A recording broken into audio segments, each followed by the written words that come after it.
안녕하세요. 방쌤TV 의사 박민철입니다. 오늘 제가 준비한 내용은요, 여러분들이 많이 고민해하시는 여드름인데요. 이 영상 보시기 전에 제가 여드름의 원인과 치료에 대해서 설명한 지난 영상이 있거든요. 이거 보고 오시면 많은 도움 되실 겁니다. 오늘은 여드름 환자가 내원했을 때 제가 어떻게 접근하고 어떻게 치료를 하는지 케이스를 보면서 설명드리겠습니다. 첫 번째 케이스입니다. 고등학교 남학생이고요. 이마 쪽에 좁쌀 여드름들이 송송송 박혀 있고 턱선과 턱 밑에 염증성 여드름들이 분포되어 있죠. 좁쌀 여드름과 염증성 여드름들이 혼합되어 있는 형태라고 보시면 되고요. 치료 계획은 필링이나 스케일링 관리가 있고 약을 먹는 방법이 있고 레이저 치료가 있는데 근본적인 해결책을 원해서 레이저 치료가 들어갔죠. 네오빔 레이저 그리고 PDT 요법을 시행했습니다. 면포성 여드름은 좁쌀 여드름이라고 부르는데요. 과하게 피지가 분비돼서 그게 모공 밖으로 못 나오고 있는 형태다 보니까 좁쌀 형태처럼 이렇게 볼록해 있는 피부 색깔의 작은 윤기성 변변을 말하죠.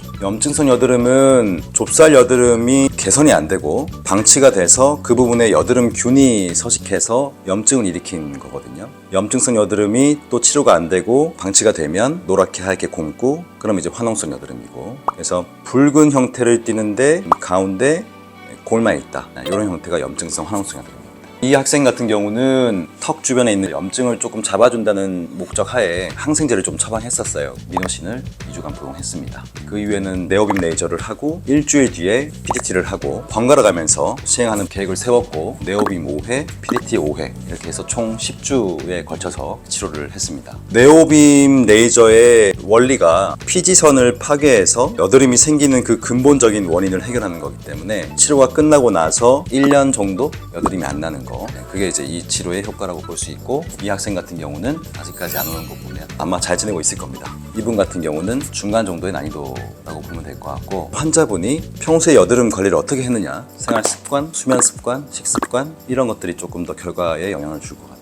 이 남학생 같은 경우 치료할 때 좁쌀 여드름하고 염증성 여드름하고 구분 지어서 꼼꼼하게 레이저를 잘 쏘고, 턱선에 있는 저런 큰 염증들은 염증 주사를 좀 맞는 게 좋죠. 후 사진을 보시면 많이 좋아져 있죠. 목표했던 정도까지 좋아졌던 케이스입니다. 중학생, 고등학생 이렇게 어머님들하고 오시면 첫 질문을 뭘로 하냐면 콜라 사이다 많이 먹냐고 물어봐요.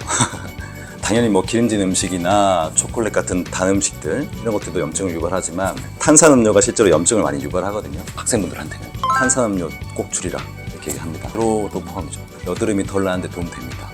그리고 세안을 잠들기 전에 꼭 해라, 이런 부분 강조하고 있죠. 두 번째 케이스인데요. 30대 여성이고요. 입가 팔자 라인 주변에 염증성 여드름들 군데군데 보이고 있고, 왼쪽 눈가 쪽에 보면은 붉은 자국들이 보이는데 여드름이 오랫동안 있어 왔었고 사라지면서 붉은 자국이 남아있는 거, 여드름이 지나간 흔적이죠. 염증성 여드름이 있으면 이제 한 세 가지로 갈립니다. 색소 침착, 붉은 자국, 패이는 자국, 이 세 가지가 생길 수 있는 거고, 붉은 자국과 여드름이 같이 공존해 있는 경우에 치료하는 방법은 여드름을 다 잡아놓고 붉은 자국을 잡는다. 붉은 색소에 흡수가 잘 되는 시너지 레이저 같은 것들을 쏘면 열 자극을 많이 준단 말이에요. 붉은 자국을 잡다가 여드름이 더 올라오는 경우들이 있을 수 있어요. 여드름을 먼저 잡고 붉은 자국을 잡는 게 훨씬 더 치료 결과가 좋습니다. 이분도 그렇게 치료를 했고요. 약은 먹지 않았고요. 염증성 여드름에 대해서는 네오빔 5회, PDT 5회 이렇게 번갈아 가면서 10주를 잡았고요. 끝나고 나서 붉은 자국 치료 들어갔는데 시너지 레이저, 제네시스 토닝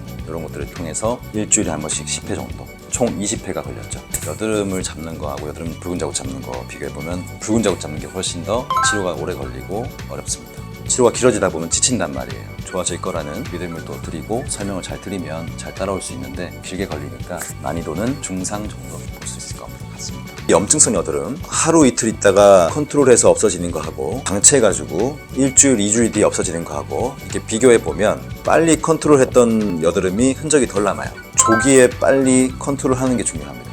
염증이 오래되면 피부가 패이기도 하고, 피부가 패이면 이게 다 복구가 안 된단 말이에요. 여드름을 예방하는 게 중요하고, 이미 생겼다면 빨리 컨트롤하는 게 중요하고. 오늘은 제가 치료했던 케이스를 가지고 여드름의 형태에 따라서 어떻게 치료하는지 설명드렸습니다. 여드름으로 고민이신 분들은 너무 스트레스 받지 마시고요. 근처 병원 가셔서 치료받고 깨끗한 피부를 만드시기 바랍니다. 오늘 여기까지 할게요.